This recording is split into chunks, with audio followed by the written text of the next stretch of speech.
Hi, welcome, Jonetta Gresham. Am I correct? Yes. Yes. All right. Thank you for joining us today. If you can, go ahead and tell the people a little bit about yourself just so they know who we're talking with and who's in conversation. Well, I'm Jonetta.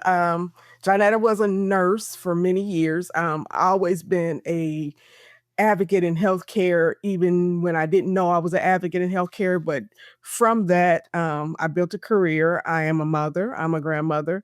I am a woman of a certain age, and I live in Ohio. My background is basically an Ohio raised person. So it's weird. My views are not Ohioan. So I'll put it like that. But that's who you see in front of you right now today. A woman who started out um, in a traditional way, but kind of went off the beaten path with life and career. Awesome. Well, thank you for sharing. Ohio is one of those states that I've only been to one time for a training, but Mhm. as a NASA buff, I know there is a NASA facility in Ohio. Yeah, in It's Cleveland. really, yeah. So I was like, I have to get back to Ohio. So don't be surprised if I'm like, I'm in your neck of the woods. I'm Hey, driving around. It's like let's meet up. Let's have dinner. All absolutely. right. So we're doing this year on or this season on Mhm. AI. A Okay. lot of what we're talking about is how stars are basically using AI to take their skills to the next level. So I'm going to throw a few questions at you about it, just based on your experience. Let me know, your thoughts and whatever. We try to keep this casual and conversational so that people feel like they're dipping in and eavesdropping in the middle, as opposed to listening to basically a textbook, which we don't want this podcast to be that. Absolutely. So first question: how is AI changing who gets to succeed in the workforce? And for you, Jonetta, what does that Mhm. mean for stars? Well, AI is allowing people to build confidence. Mhm. They're allowing it allows people to speak when they otherwise would not, and it gives them the words and the grammar to do so. It also is reinforcing some knowledge. It is supporting the thought process and bolstering the creativity that one already has. It is not taking away from what is human and what is you. It is making you better as I love that. yeah, I think um people in my peer group, they're afraid of it. We always heard that the machine was going to take over. But I've realized that the machine is only good as the person that's using it. So I'm not afraid of AI jumping into my career path and taking over for the human things that I do. I really embrace the idea of it makes me better. It gives me an option or some ideas or gathers my thought processes as to which direction I want to go in. Yeah, AI Mhm. is my GPS.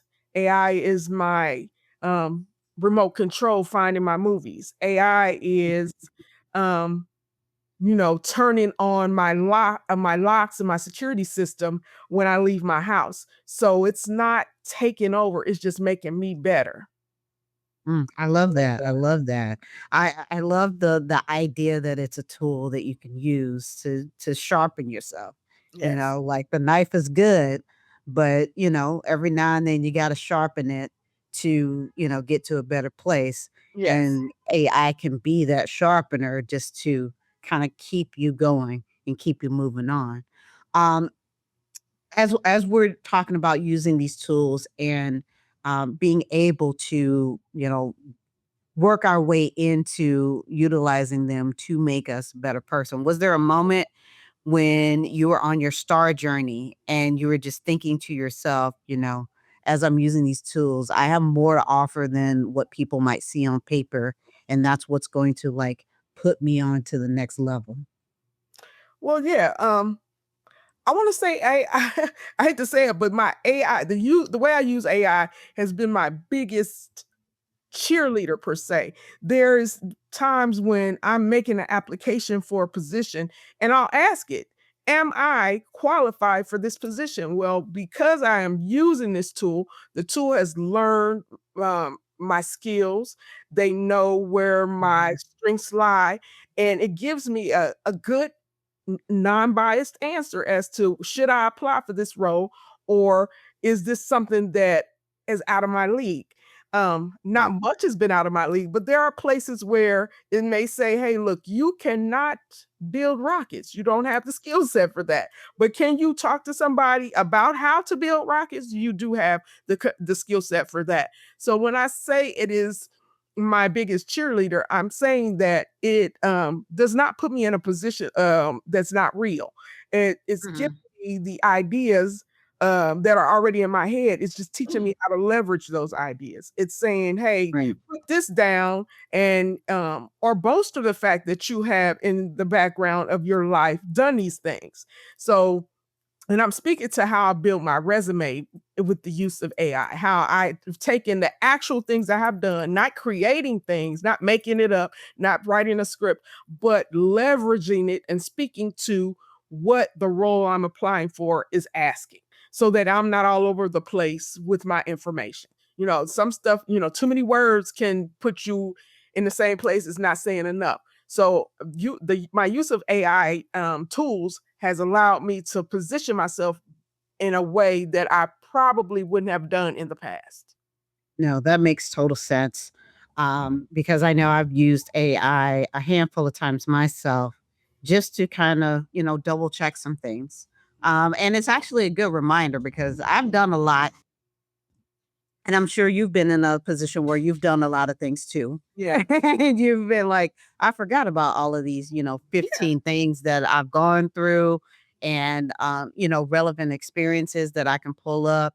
As I tell my story a lot of times people are just like, you always tell it different. I was like, there's so many things that have happened in my life that, I don't remember every single thing. right. So it's sometimes good to say, by the way, you have this in your background.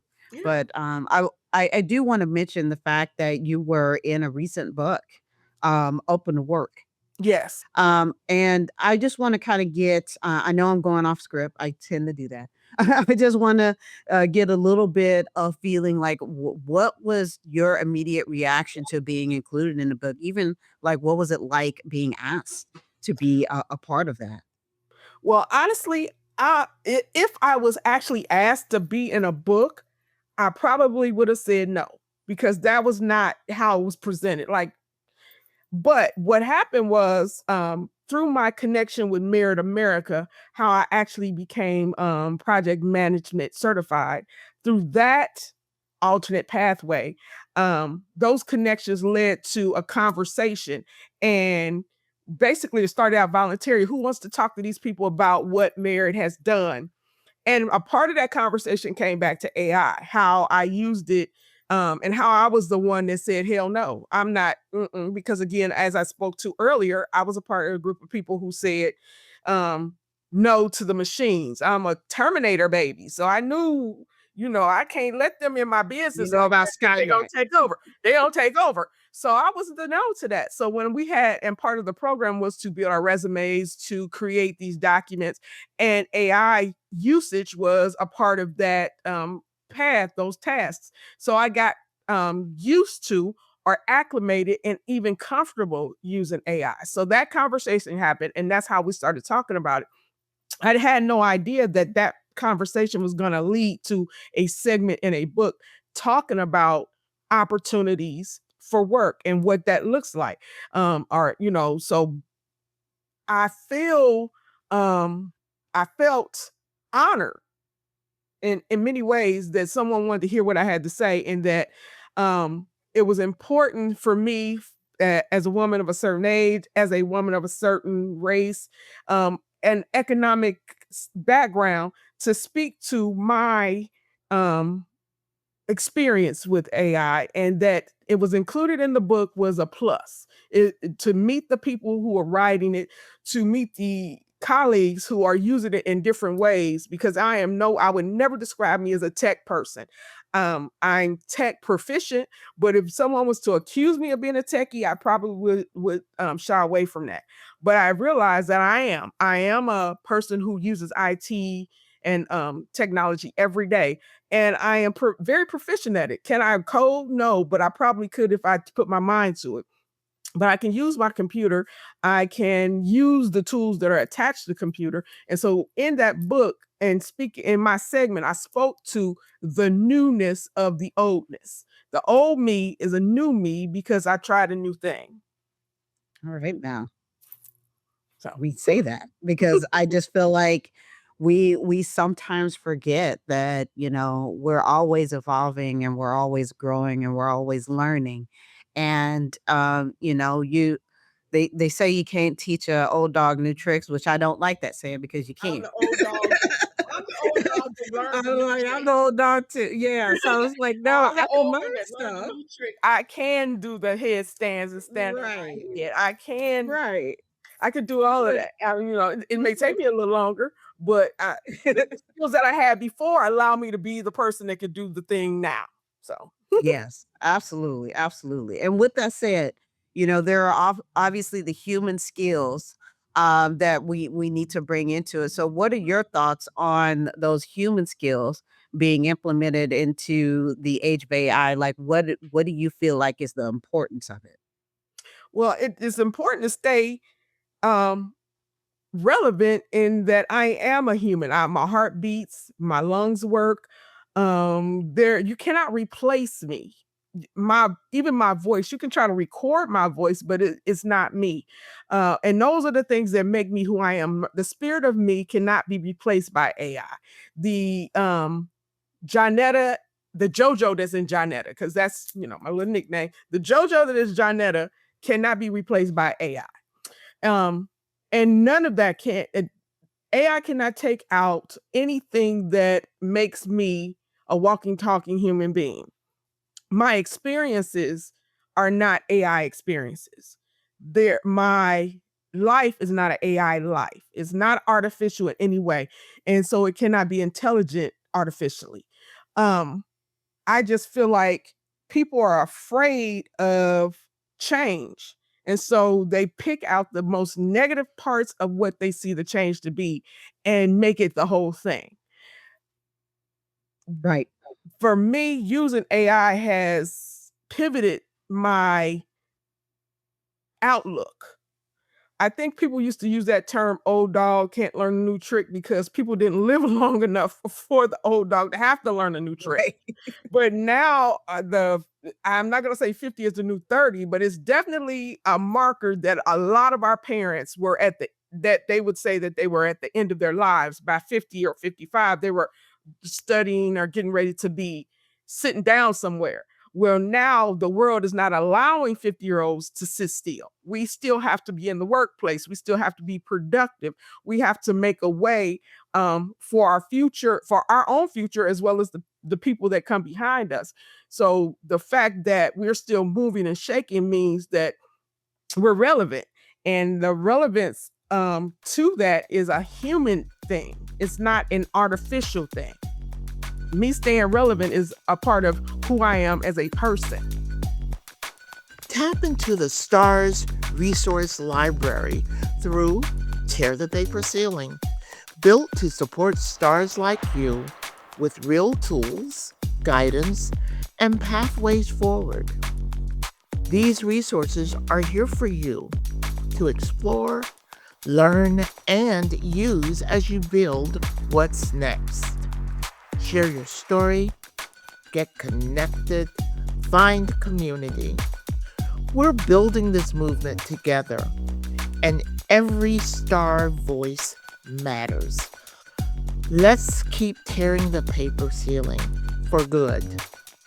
Visit tearthepaperceiling.org/stars to get started. Like I said, we tend to go off script here sometimes, and we get into talking about other things. But I love how you're just like, everybody thinks that folks are just kind of trained to do one thing and then that's it. And there are a lot of time I tell people I've had at least about 5 different lives. So, Yeah. I've done a variety of different careers, everything from, like, managing a neo soul band to a burlesque duo to, I did, stage and lighting for a theater company. Like, I've been all over the place, and it's Yeah. like I each can say the same one, thing. I've learned a new skill. I've taken some of the things that I've learned, maybe not, tacitly exactly that thing, but just some, humanistic lessons that I've Mhm. learned and taken that and implemented it into something else. And it's like, why can't we, see that and do that with this new age of AI? Um, and it just kind of makes me think about how, like, people say we're getting ahead in the age of AI and, like, starting to move the needle more towards making it, I guess, more useful Mhm. for the everyday person. Before artificial intelligence, back in the late 1900s, as the kids say. In the Yeah. late 1900s, when I was studying, about, computer science, AI was kind of almost this fictional thing that was all the Yeah. way, you know, up there. It's with, It was this big the looming academics. thing. It was like this Right, big entity that had its own life, not right, realizing that we are using the intelligence, the artificial intelligence, which what it is we're teaching a thing to do the little bitty tasks that our bigger right. minds don't have time for. So Exactly. and we have been using it for so long that people think that I'm not using AI, I'm not gonna be a part of that. Well, stop asking Google for directions or a recipe or stop telling Alexa to change the channel or don't get in a car and turn on your GPS because all of that is who there is no person sitting there telling you to turn left or turn right. That is all artificial intelligence based off of something telling it to tell you what it is. So you cannot deny it. You cannot. We don't use cash because we artificially move money. That's artificially intelligent things moving Right, our money. We don't have if you look in your wallet, you don't have a dollar, but you can go on your phone and buy something. Is that not artificial? So yeah, I think right, people would have to really understand what they're saying and then understand how powerful um when you say you don't want to use it, you're actually giving it more power than it actually has because you right. actually control it. You're the person that controls it. Right. They say that, even in the business world, they say that, if you don't pay for something, then that means you're the product.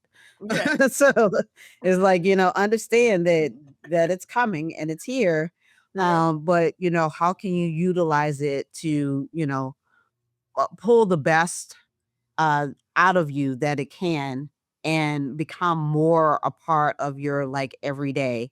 Um, a lot of what I was thinking about when I was, first learning about AI is that, again, I was like, it was this nebulous thing, but then I Mhm. started to pull it close and look at it, and I think a lot of times people get, afraid of experimenting. They get afraid of going in there and getting their hands dirty and actually, doing all of the manipulation and things like that. What was kind of like your first experience, with AI, if you can talk a little bit about that? Um I now have this understanding of AI that I didn't have before. So I want to say my first experience probably was with the use of the GPS system. I am an old school map reader. As a kid, I found it fascinating to break open a map and map our course of travel. Um, the city I was raised in had an extensive public transportation system. And in the yellow pages, well, that's something. There was these maps of the streets in the area. So I would like, I'm going over a friend's so and so house. How do I get there? They live here. I live there. I go in the map. I'd map it out. Then I'd go on the transit system and find the bus route that took me there. So when GPS was a thing or became a thing and more people were using it, I was adamant. I am not using that. Like I would get in the car. I would tell people before people actually pull it up on their phones, I would like turn left, turn right, take me here, go up, down, go around this way. And my kids were like, "Mom, why don't you just use the GPS? Use it." I'm not. I would sit in the car before I was leaving to say I was going to go somewhere and map it out in my mind. I refused to use it. But as time progressed and I was going places, it's more efficient, it was quicker. I could get a place without having to endure these traffic headaches because GPS was going to tell me a different route to take. I began to embrace it. That was my first experience with artificial intelligence. And I tell you, I was not happy about that thing taking over my ability to read maps. And then when they took it out of the book, I couldn't get it. And when I had, now I gotta resort to the GPS. It became, a necessary evil. So then I began to embrace the use of it. And that it just triggers on with the, asking Google for stuff or just using money in a certain way that I would normally have not used money. Again, not having cash, but using my phone, my device to move money from A to B and with a finger click. So the start of it was the GPS, and now here I am with it. That is, and each step now I'm a little bit more open to a new thing. And now that I work and my work is remote, a lot of the things that we use for work is artificially intelligent. So I'm on board all the way now. I mean, that's beautiful, and thank you for sharing that because a lot of people probably don't even understand that they were, using the very, very, early fledges of AI before, or large language models and other things like that before, it became kind of this buzzword. It's like you were already kind of uh, instrumental in it, Yep. especially as we're now transferring everybody to the digital age. It's like even when you're sitting there typing, we were talking about typing earlier, and Grammarly is coming up there and Yes. saying, "Hey, this word is wrong, or actually you may have switched, and this is a homonym, so you might have actually meant this other word and not this Right. word." It's like it's there, Yeah. as an everyday portion of your life. But I'm a switch, and I'm gonna say you are now the employer. I'm going to put Okay. you in the employer seat. Hmm. And you are starting to see stars come in, and maybe they're a little hesitant too about using AI. What would you kind of say, um, to a star to kind of encourage them to use it? And like for your fellow employers, that you're, sitting next to, what are some of the things that you can kinda tell them and say, "You know what? We need to kind of embrace this new technology and use it to Hmm. uplift people who come from a non-traditional background that are actually kind of going into the workforce now and starting to, utilize this technology." I know that was girthy, so feel free to break it down.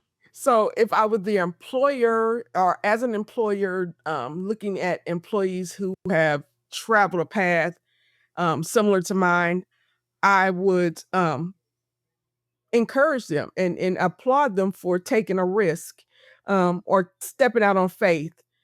And that is not exactly unheard of to not be this paper pirate.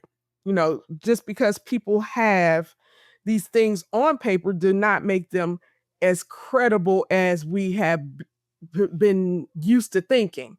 So if you are approaching me in a non-traditional way, it means to me that you have the skill to leverage whatever skill you have to make you fit into a role, that you are quick on your feet and resilient because you get it. Then I may not have been trained exactly on how to do a thing, but because I have been in this role, I know how to pivot that skill set over into another role. So me looking at an employee who has traveled that path, I would be encouraging and hopefully they would receive it in that way. And for my peers that are employers or interviewers or are employing people who don't have the traditional background, um, and I hate this. I want to go back. I don't want to say traditional because now in each day, Mhm. what was traditional is now becoming um unheard of. There's really nothing that's traditional now. There are so many different ways to get into a room, through a window, through the chimney, from the basement, and we all end up in the same room having to do the same thing or, create the same outcome. So what was traditional now is taboo. I want to say the word traditional is a terrible word for me because No, you're good.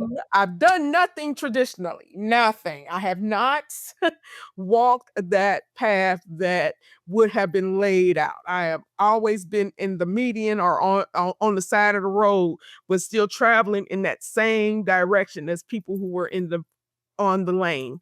Um, so for my colleagues who are meeting up with people who don't exactly look like what we expect them to look like, I would say open your mind and give some grace. Because again, we all get here in a different way, but we're all standing in the same room at the same time. So we must be meant to be at that place at that time. Mm, love this. Love this. I'm glad we got this all recorded because that's a word right there. That's a word. That's a word. With that said, I try to, hold myself accountable too, to Mhm. like making sure that I am a steadfast advocate, but at the same time, I try to tell people all of what we're going through is basically preparing us for where the future is going to be. Yes. Learning these tools are what's going to help us get to that next level, and we may not know what that is. What is the saying? You don't need to see the whole staircase To to know. take the first step. Yeah. Exactly. So I'm like, we are actually going to a future that none of us can probably even imagine. You could have told me that, back and gone backwards in time, 5 years and said, LaShawna, it's gonna look like blah blah blah blah blah. And I'd be like, there's no way that we've gotten here. You could not have told me about AI 10 years ago. I would have been like, that it's too far away. There's Okay. no way that people will be using it on their cell phones. What are you talking about? But not knowing And that's what here we exactly was are. going on, that very thing was what was happening, even though we were saying, "Ah, please." Yes. I was like, "No, then it's too new. It's too new." Mhm, But here we are using it every single day. And now, in conversation, we're literally talking to it every single day. So, mhm. with that said, what are your observation of the future of work? What do you think that work is going to look like with this new AI landscape? If you had a chance to kind of predict a little bit and say, in 5 years or even next year, this is what we're looking at because, I have some very interesting perceptions on it, but I wanna hear yours first. Well, I believe that with the, increased embracing of AI, that what was old will be new again, um, and I say that meaning a lot of skill sets that were done away with or that we thought we were not gonna need, hands-on type of things, you know, trade skills, plumbers, electricians, people that work on carpentry, masonry, all of those things that were done with hands, where people thought we didn't need those people or they didn't push those skills. Actually, AI is going to show the world that those skills are even more relevant. Um, it's going to allow people to reinvent themselves. So the carpenter who built cabinets is now using AI to help him do his measurements and lay out his schematics. The plumber who helps clear blockages and build new homes and get water sources into houses will be now using it to manage his books. so that he doesn't have to spend time worrying about if he's getting paid, because he's got his hands full, literally. So I feel like the future will be will allow people who thought they were going to be irrelevant to be more relevant. And those newer things that we do for work, the technology things that we do for work, will become more intricate. Again, because AI will take care of the small things and the human mind can handle the big things. So I feel like the future is what we've seen on TV, what we see in those movies. Longer lives, because doctors and nurses are able to do more hands-on care and not have to worry about their charting and capturing bill payments, because AI is going to be doing that. They're going to be spending time talking to the patient and finding out what's going on, while AI is recording that information and grouping it so that they can understand what they're looking at. So I think that the future of work and the future of AI and human future go hand in hand. We're all moving in the same direction to make this world a closer place, so that we are all connected, and life continues. Life continues in a more positive, productive way. Y'all heard it here first. Jonetta predicted the future. Hey, hey. We- The future we'll is check not in. like people are looking, 10 minutes from now is the future. So don't get stuck on 20 years from now. You think about what's Right. happening in 10 minutes. If you're having trouble with your resume, just find an AI source, whatever it may be. I'm not going to plug anybody, but whatever thing you use, find it and ask them to just revamp my resume and fix it, or find a job that you want to see if you match it. And if you start there, you'll see that it's not such a big animal. It is not something that's going to take over your life. It's going to make your life a little bit better. Miss Jonetta Gresham, thank you so much. I could talk to you about this for like the next hour.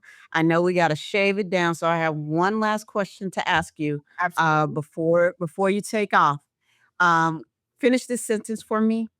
The future of work needs stars because There is no set script for how life happens. We all have a plan, and then there's the reality. And we need to understand that we are more than what the paper describes us as. You have to give people a chance. You have to get in a room with a person and listen and really hear what's happening with them. love that. Thank you. Thank you so much. And I appreciate you taking the time to talk with us today. Thank you for having me. This conversation is such a powerful way to close season 2 of the Paperless Pathways podcast. Across the season, we have talked about AI, new jobs, human skills, prompt engineering, learning pathways, and now AI as a co-pilot. But at the center of every conversation has been the same truth. Stars belong in the future of work. The paper ceiling is real. It has always been real. And while AI is changing the tools on both sides of that barrier, it has not come down on its own. That is why this work matters. That is why these stories matter. AI may change the tools we use, the way we learn, and the way we prepare for opportunity, but it does not erase the value of human experience. Stars are bringing creativity, adaptability, judgment, empathy, communication, persistence, and real-world problem solving into this moment. So as we close this season, we hope every star listening remembers this. You are not starting from zero. You already have skills, you already have a story, you already have value, and with the right tools, access, and support, you can keep building a pathway that reflects not only where work is going, but everything you already brought. Thank you for listening to Season 2 of the Paperless Pathways podcast. If this episode or this season resonated with you, share it with a star, a manager, an employer, or someone who believes in building a future of work where skills are seen, pathways are open, and together we can all tear the paper ceiling.